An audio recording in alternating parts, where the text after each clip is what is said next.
Ladies and gentlemen, welcome to another dynamic episode of the Man Behind Ministry podcast. As always, I'm your host, Minister Ryan Smith of the Virgin Street Church right here in Tulsa, Oklahoma. As always, we have another amazing guest coming your way. Very, very good friend of mine. I wouldn't just liken him to a friend, I liken him to a mentor. Look, when I had nothing in college, this man blessed my life. When I had nothing, when I had no money in my pocket, he said, "Yo, man, come on to the church. I'll let you preach. Put some in your pocket. I'll feed you." And he's been really one of my day ones. And so I really appreciate him. Pastor Ramon Hodridge, minister to the Lawrence and Martyr Church of Christ, right in the heart of Dallas, Texas. If you know him, hey, you know him well. Very, very great guy. Great. Had an awesome chance to meet him. Just get to know him over the years, man. And if you don't know him, you're definitely going to get to know him through this episode, y'all. Let's go ahead and jump into it.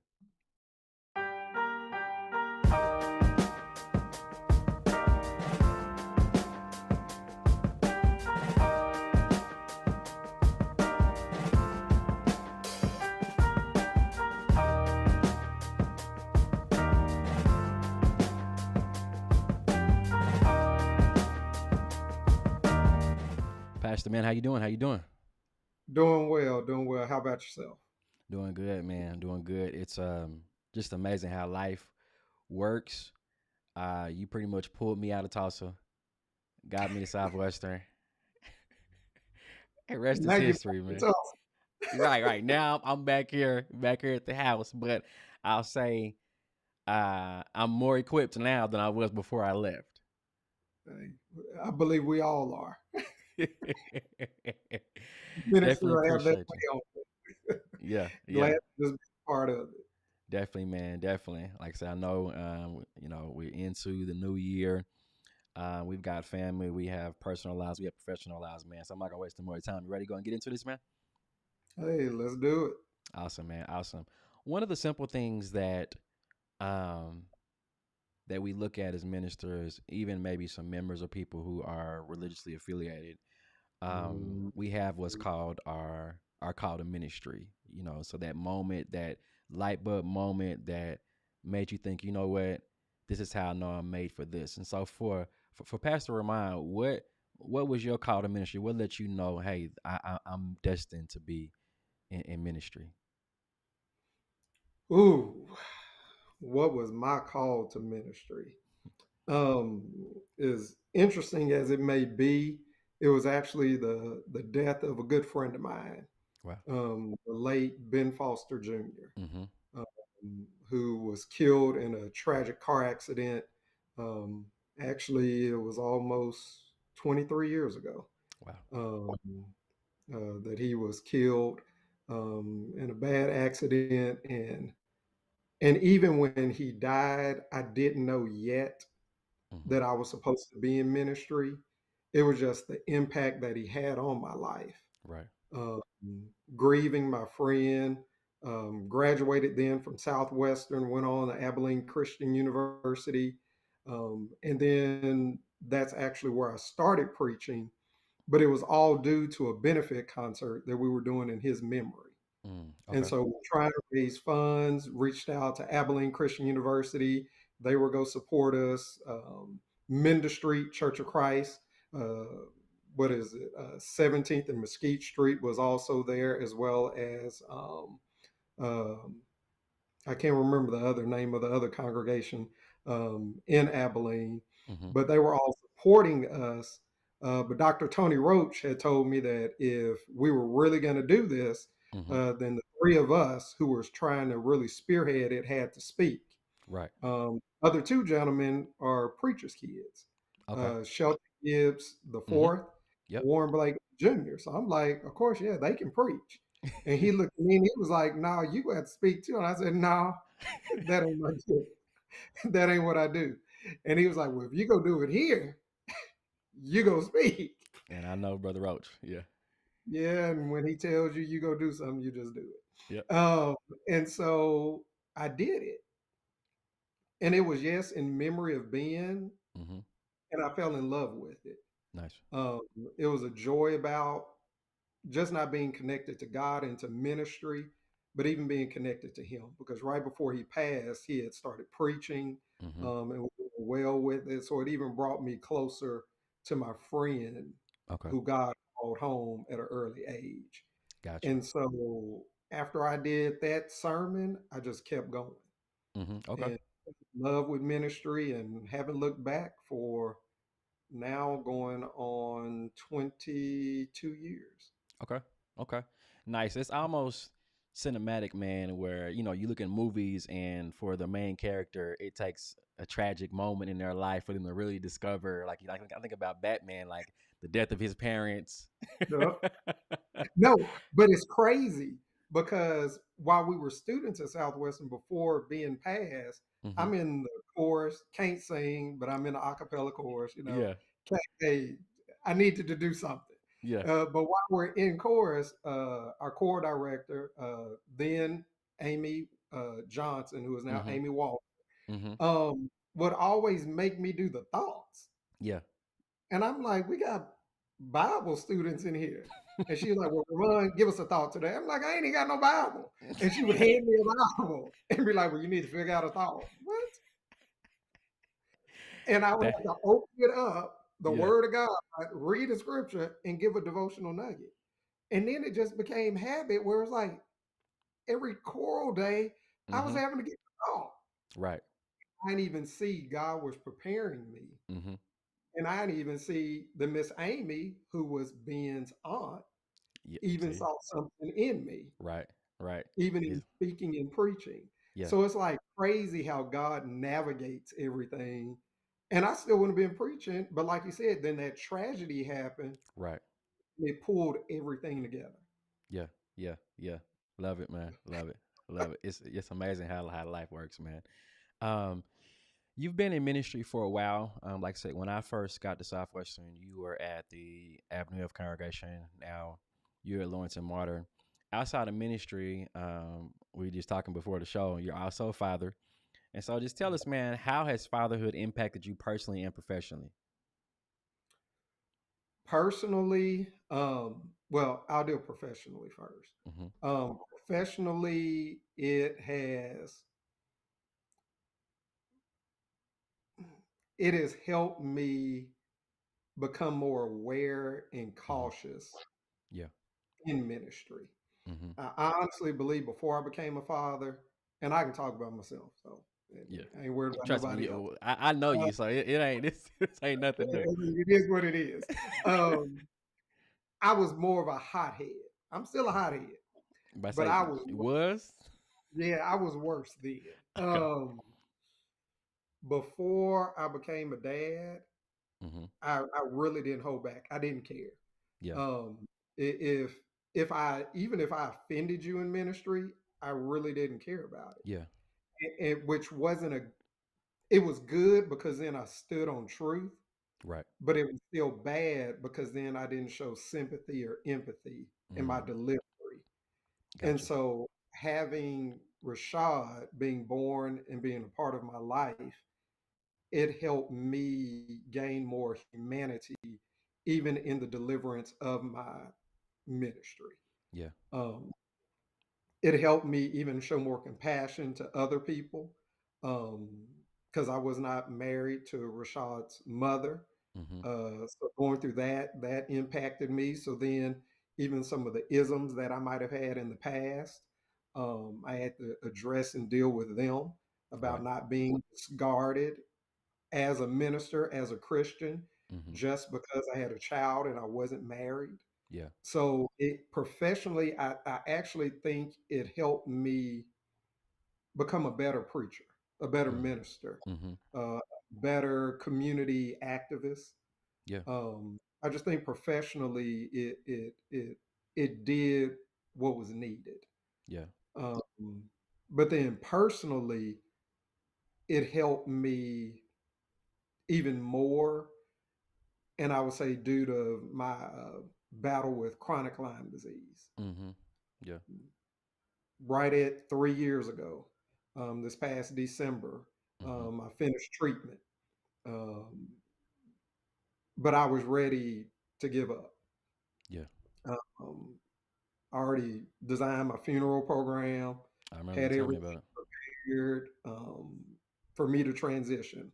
I was already losing function of most of my body. My mind was, they said, like a 75-year-old dementia patient. Mm, Um, couldn't walk, couldn't hold things in my hand, couldn't play with my son. yeah. Um, but then one of the things that kept me going in treatment was him. Mm-hmm.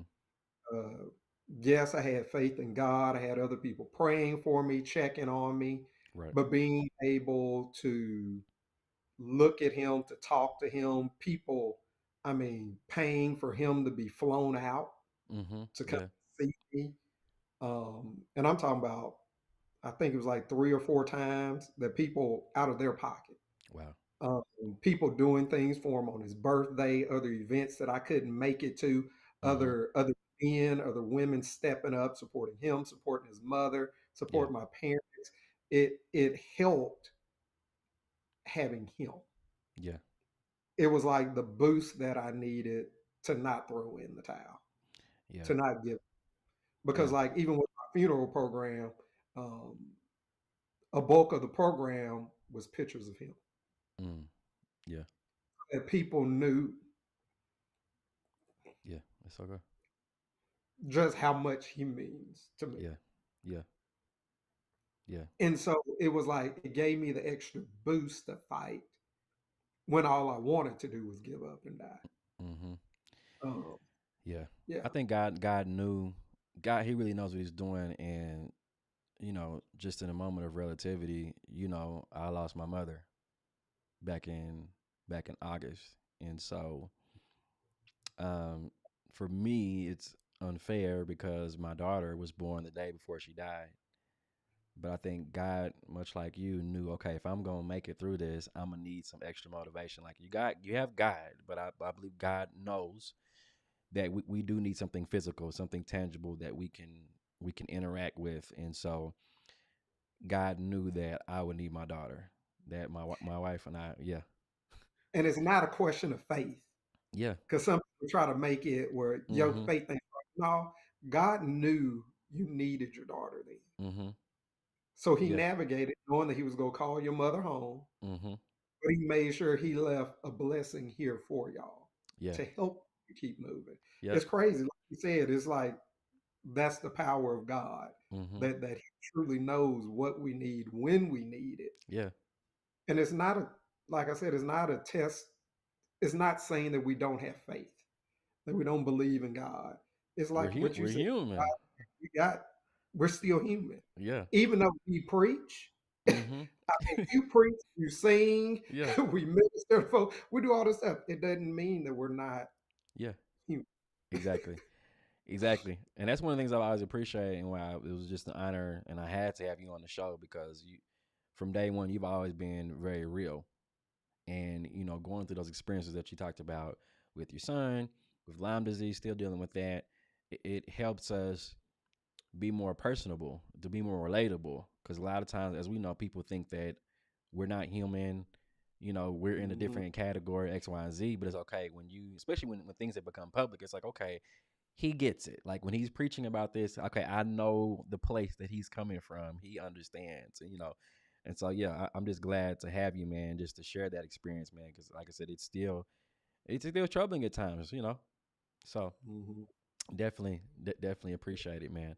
Um, Kind of get a little something lighter, man. One of the things we talk about as ministers in the sacred text when we study it, as we know, even Jesus, as the Son of God, took time to relax, unwind, to kind of relieve himself because ministry is tough. It's very, very demanding. And so when Ramon's not preaching or involved in ministry or community involvement, how does Ramon relax and unwind? Something I'm trying to start back doing. Mm-hmm. I used to do it very well. Like I used to take, and I apologize, words still, You're good. due to my Yeah. life. Sometimes I can't recall some words Yeah. that I'm thinking. Um, I used to take what is called like when you take about a month, 2 months off, Sabbatical. a sabbatical. Thank Mm-hmm. you. Mm-hmm. I um, got you. and that was a blessing to me. Yeah. and then I stopped doing it. So I need to start that back up. But what I currently do is I love going to the movies. Okay. I'll just go to the movies by myself We're in like the middle minded. when ain't nobody else there. We're like minded. Yes, sir. That's the best. For the movie. Hey, Tuesday is normally cheaper in the matinee Matinee. time. Mm-hmm. I Yeah. can catch a movie, and then I love to bowl. Okay. And so the last, what was it, about 4 or 5 months ago, Mm-hmm. I went and purchased some new bowling balls. Okay. So I got a Nice. new bowling bag. I already had shoes and stuff, and so now I even try to go bowling at least every other week. I do Um, remember being a freshman at Southwestern. You and Coach yep, Ski, y'all would take us. Okay, it makes sense now. It make okay. Yep, it makes sense yep. now. And I used to love it that he was in over athletics and he was doing the stuff for PE for the bowling. I was like, Yeah. hey, let me ride. I remember too. It makes sense now. Bowling alley. And I just started doing that because of Southwestern. Mm-hmm. Um, the PE coach when I was there, Willie Mays, Yeah. got me caught up doing bowling Mm-hmm. then, and then he was there working, did it with him. So I love bowling. So I try to do that. So Okay. I mean, I Nice. was even with a group of musicians, singers that you know, that we were a part of a tournament here in Yeah. Plano. We won Okay. first place. Uh, Nice. yeah, Michael Craig, Yeah. Yep. Yeah. and Lord name slipped my mind, and they gonna beat me up when they see this and be mad that I couldn't think. Like you remember Mike and not me? But Mike's also my tailor, so There. Okay. Well, yeah. There you go. oh There you Lord, go. I'm trying to think of one of them because I know I'm gonna hear it, and Yeah. I'm not ever live it down. Hey, Uh, blame on the Lyme disease. So, hey, whoever it is, if you hear this, hey, just you having a moment. It's all good. It's all good. I'm It's gonna all get a good. phone call and a text message. It's all good, man. Man, when I think about you, obviously your last name means something in our brotherhood. It means something in Texas. It means something. We talk about the National Youth Conference. You know, everyone knows brother and sister Hodridge, brother Ernest, sister Deborah. And so, for you being one of their children, how was that just growing up in a house where you just had that type of legacy and that example that was being set for you? How was it just growing up under brother and sister Hodridge? Being honest, at the home, I enjoyed it, loved it, Mm-hmm. didn't think anything about it. Okay. Um, I didn't realize how many people actually knew my parents until I actually started preaching. Okay. And I'm traveling around the country. I'm working at Southwestern Christian College as the director of admissions and retention and over Mm-hmm. international students. And I'm traveling and I'm like asking, Dr. Evans is calling and saying, well, will you let this young man preach? He works at the school, da da da. Yeah. And then I'm up there, and then people in the audience are like, oh, that's brother and sister Hodges. I'm like, who are you? Right. But they Yeah. knew my parents from going to lectureships, Mm-hmm. National Youth Conference, and their involvement and engagement. And so then I knew more about the name. Mm-hmm. Yeah. Uh, Growing up, I just saw us as normal people. Mm-hmm. Uh, they just took me everywhere they went. I was going to the Yeah. National Youth Conference since I was 6. Mm-hmm. I mean, it is what it is. Right. Uh, I went, Yeah. but I didn't think anything of it because I had their personal attention, love, and affection. Right. And being honest, I was like, don't nobody know us. Yeah. Yeah. They knew us at Cedar Crest because my Right. daddy was the director, my Mm-hmm. mom was the assistant youth director, then they Right. worked in education. So I'm like, okay, yeah, Cedar Crest knew us. Yeah. That was it. Right. Now I'm like, ooh, Yeah. glad they my parents. It helped out a whole lot. For sure. Well, that's how I was with my parents as well. It's just amazing. Like we talk about how life works out because Southwestern started with you, under you, Mhm. and then going to Cedar Crest, and now like your parents are like another set of parents to me. Because I always say, of course, Cedar Crest, that's home to me. Because it's hard to find a church home, man. I mean, people think even as a minister, when you're trying to like place roots somewhere that's not where you're from, it's difficult. And so just the way that your mom and dad just loved on me, and just took me in, man. Like I call them mom and dad when I go see them. Hey, mom. Hey, dad. Like that's how, Yeah, you regardless. family. Yeah, yeah, yeah. Exactly. So, 'Cause being um, honest, I think my mama felt some way that Sierra told me that y'all were in town, and she didn't get to tell me. I'm just like, yeah, yeah, yeah, yeah. yeah, Love it, I was man. going. Ryan was there, and Will came started. I'm like, okay, y'all Mm-hmm. ain't no competition, Yep. but Exactly. Right. And then I didn't think about that aspect of it too, like your nieces and nephews. mhm, Like I've mentored yeah, them, and so it's just amazing how like God has it to where your family pours into me, and then I'm pouring back into your family, so on and so on. Man, it's just a beautiful. That's just I love how, like I said, how God orchestrates things. Nothing happens by chance or circumstance. all organized by him. Definitely, definitely, definitely, definitely, man. Before we get out of here, man, we talked about just the humanity of us, and oftentimes, as ministers and pastors, we don't always get the benefit of having a great reputation. When you talk about certain things, we know how we're viewed. It's nonsense, but it comes with the territory, and so Yeah, obviously, there's much to be said and much improvement to be made between the relationship between pastor and people, minister and member. So there may be, as we said, you may have some friends on, there may be some fellow ministers on, there may be some members of the body on. There may be even some people who are unchurched who are like, okay, I don't really do the church thing, but I really like this medium. Um, what would you say to us to kind of help improve just that relationship?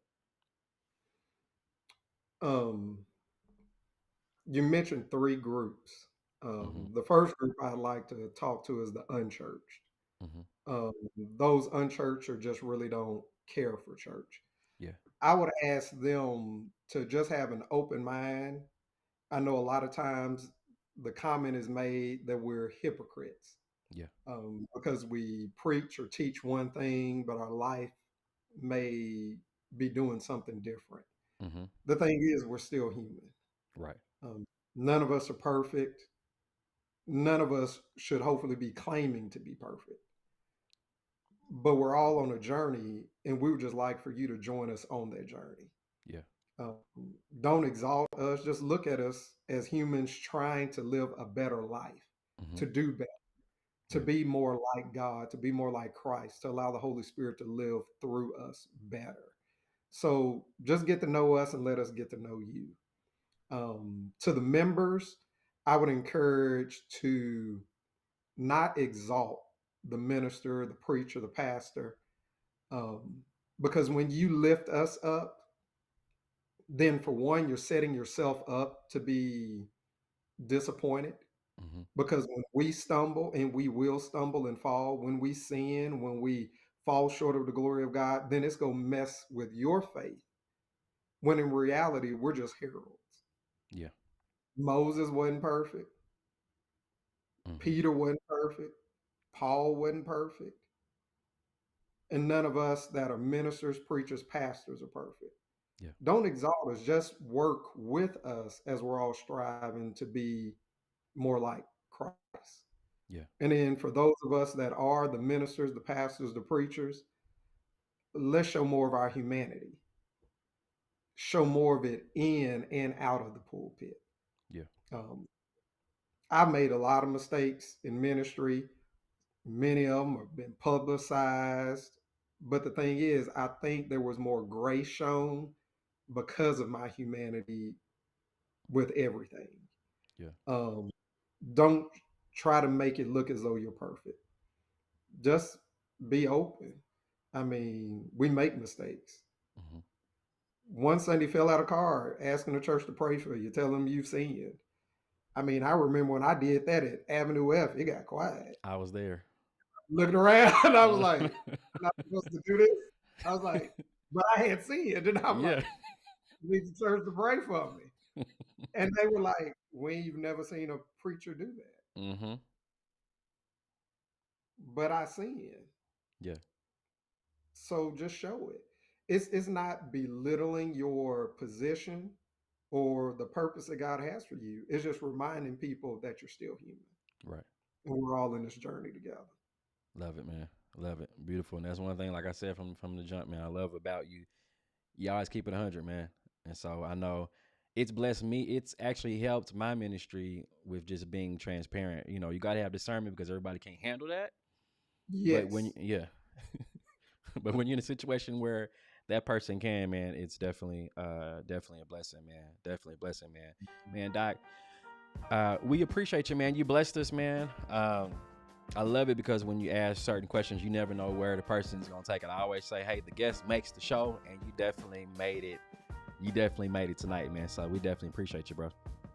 I appreciate it. Thanks for having me. I really enjoyed it.